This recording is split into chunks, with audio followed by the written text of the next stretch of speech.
Hello everyone, welcome back to my channel Series Talks. आज का video बहुत ही खास होने वाला है क्योंकि आज की वीडियो में हम आपको बताने वाले हैं दो बहुत ही बेहतरीन सीरीज द वैम्पायर डायरीज और द ओरिजिनल्स के बीच के कनेक्शन के बारे में। साथ ही दोस्तों, आज की वीडियो में हम आपको बताने वाले हैं कि आप इस दोनों सीरीज़ को किस ऑर्डर में देखिएगा, क्योंकि ये हमेशा से व्यूअर्स के बीच एक बहुत ही बड़ा कन्फ्यूजन रहा है। तो दोस्तों, आप इस वीडियो को एंड तक ज़रूर देखिएगा। लेकिन वीडियो को शुरुआत करने से पहले अगर आपने अभी तक हमारे चैनल को सब्सक्राइब नहीं किया है तो दोस्तों फटाफट से जाकर इसे सब्सक्राइब कर दीजिए और बेल आइकन को दबाना मत भूलिएगा। तो आइए शुरू करते हैं। द वैम्पायर डायरीज और द ओरिजिनल्स दोनों ही American supernatural teen drama television series है जिसने CW पर प्रीमियर किया था, और अब ये दोनों ही सीरीज़ आपको नेटफ्लिक्स और अमेजॉन प्राइम पर मिल जाएंगे।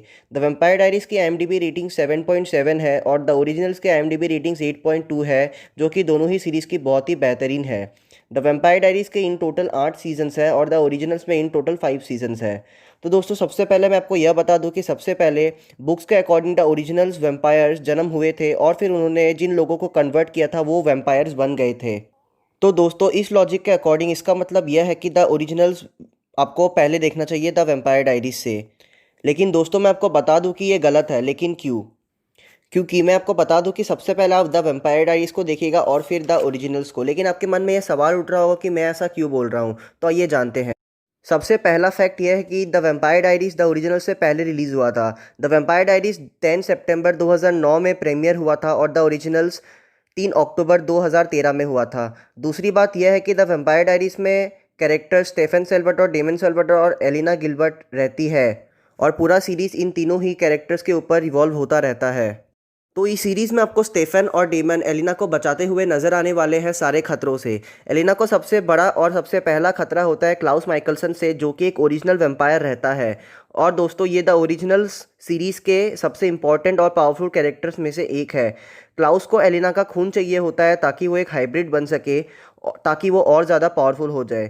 क्लाउस के साथ साथ और भी ओरिजिनल वैम्पायर्स आपको इस सीरीज़ वैम्पायर डायरीज में नज़र आने वाले हैं, जैसे कि एलाइजा, रेबेका, कोल और फिन माइकलसन।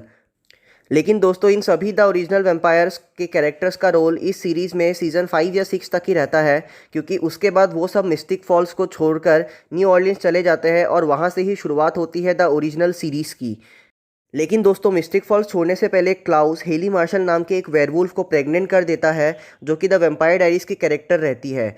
फिर जब क्लाउस न्यू ऑर्लियंस जाता है तो उसे उसके बच्चे और हेली के बारे में पता चलता है, और पूरा ओरिजिनल सीरीज़ इन दोनों को ही बचाने में चला जाता है।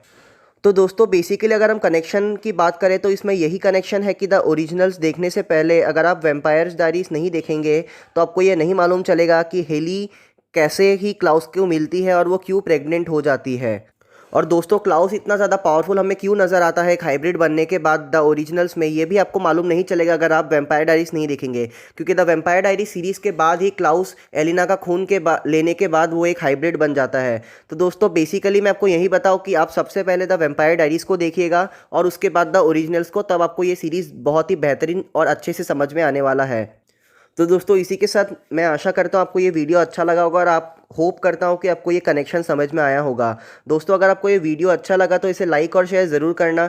साथ ही दोस्तों, हमें कमेंट सेक्शन में लिखकर ज़रूर बताना कि अगर आपने ये दोनों ही सीरीज़ देखे हैं तो आपको इनमें से कौन सा ज़्यादा अच्छा लगा और क्यों। दोस्तों, इसी के साथ हम जल्दी मिलते हैं अपने अगली वीडियो में।